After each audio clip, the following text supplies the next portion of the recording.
Asalaamu calaykum waraxmatullaahi wabarakaatu. Maanta halkan waxaan kusoo gudbin doonaa qisadii askarigii Mike iyo saankii loogu diray dhulka saxaraha ee ahaa inuu soo dilo Romeo.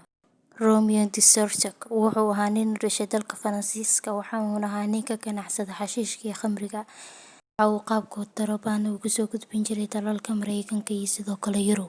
Dhammaadka qisada askarigan Mike waxa ay noqotay mid kusoo dhammaata fashil iyo sidoo kale inuu gaaro isdhiibitaan. Haddaba siday ku bilaabatay. Askarigan waa baydari ama shiishiyaan loo soo asteeyay shaqo ah inuu Ciraaq ku dilo nin ay aad u doonaysay dowladda Mareykanka. Shaqadii loo idmaday ayaa fashilantay kadib markii ay seegeen yoolkoodii, waxa ayna u soo carareen meel ay ku gabbadaan isaga iyo askari saaxiibkii ah.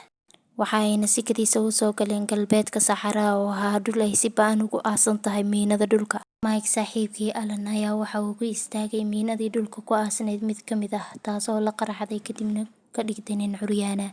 Sidoo kale Mike waxa uu isna ku istaagay miino, kadib waxa uu la xiriiray qoladii badbaadin lahayd ee meesha u soo dirtay.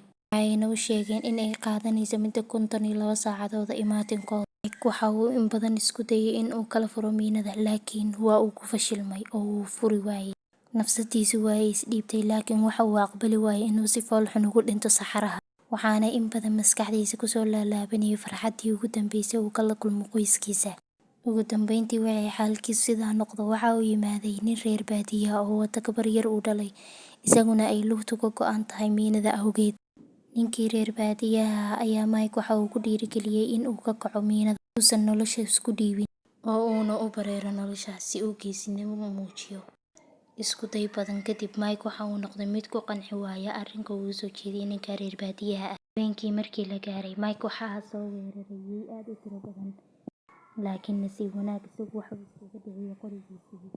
Wixii xaalku ahaadaba, Mike waxa uu gaaray xaalad isdhiibitaan, daal, harraad, baqdin, walwal iyo rajo xumo.